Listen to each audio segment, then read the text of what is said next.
Aurora's count of those experiencing homelessness has officially begun. It's part of a larger effort to get a snapshot of how many people across the metro area are on the streets. 9 News reporter Courtney Yoon is following this story. Courtney, it's called the point-in-time count. So how does it work? Yeah, good morning, Jordan and Corey. So the point-in-time count happens across 7 counties in the metro area, including Denver, Boulder, and Arapahoe counties. Now, this all takes place over a 24-hour span, with some areas doing this count at night and some in the morning. The Metro Denver Homeless Initiative organizes this count every January. It's required by the U.S. Department of Housing and Urban Development. Aurora does a count separate from the rest of Arapahoe County since it's so large. Managers for Aurora's homeless program says they know there are many more people experiencing homelessness than just those they count, but this number gives them a start. Last year, more than 9,000 people were counted across the 7-county region, but the Metro Denver Homeless Initiative says the actual number of people experiencing homelessness is closer to 30,000 throughout the year. Emma Knight with the City of Aurora says this count helps them make more informed decisions on how to help. What social constructs are leading folks to fall into that?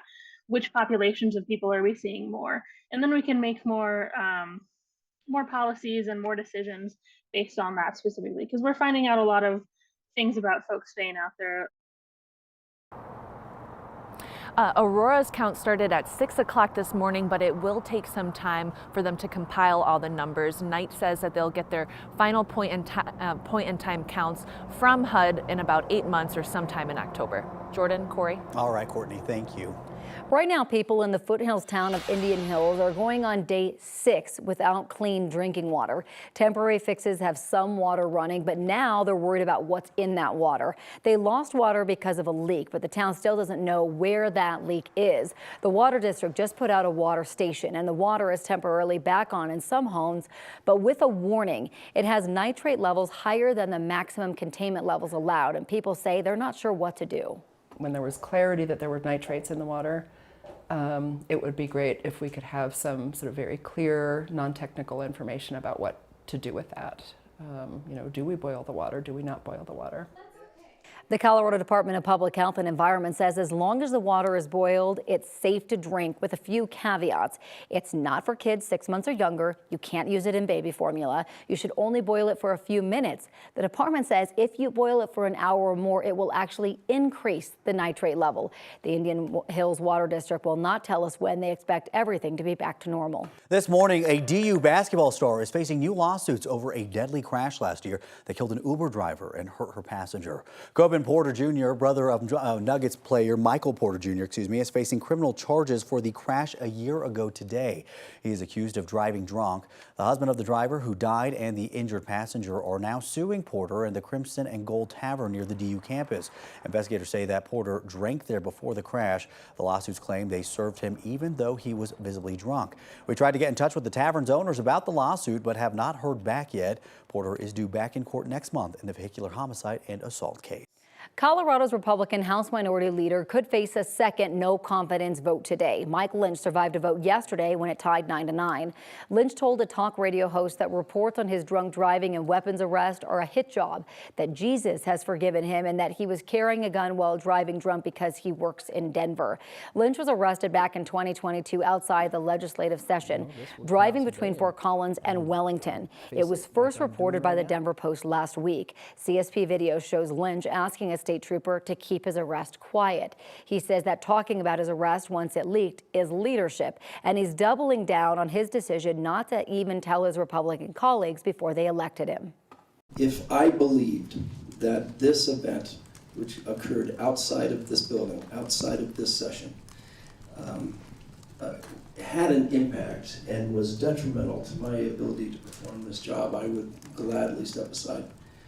I don't believe it does, and I don't believe that it did. Lynch is also running to replace Congressman Ken Buck in the 4th Congressional District, Loveland, Douglas County, and the Eastern Plains. Today, Colorado Republican leaders will go back to court to block unaffiliated voters from participating in GOP primaries. Voters approved Proposition 108 back in 2016. It lets unaffiliated voters cast a ballot in either party primary, but not both. Either party can opt out if 75% of party leaders approve. The GOP cannot clear that bar, so they want to change the rules. Unaffiliated voters are the largest largest voting bloc in Colorado. Traditional conservatives have said excluding them produces more radical Trump-affiliated candidates who can't win in Colorado. The party's lawsuit essentially says it would be able to nominate more extreme candidates if not for unaffiliated voters and Democrats switching registration to vote in GOP primaries. Republicans' attorney in this case is John Eastman, the architect of the plan to overthrow the 2020 election and keep Donald Trump in power. Eastman is indicted in Georgia and facing disbarment in California. Today, voters in New Hampshire are heading to the polls for the first primary election in the country. President Biden's name is not on the ballot because the date of this primary does not align with the Democratic National Committee's calendar. But Biden could still win if enough people write in his name. On the Republican side, it's down to Nikki Haley and Donald Trump. Haley says she's hoping to pick up some independent voters after Trump won the Iowa caucus by a landslide. One part of the state is already done voting. The tiny town of Dixville Notch always votes first in New Hampshire. All 6 registered voters cast their ballots yesterday and all chose Nikki Haley. 4 of the voters were Republicans and 2 were unaffiliated.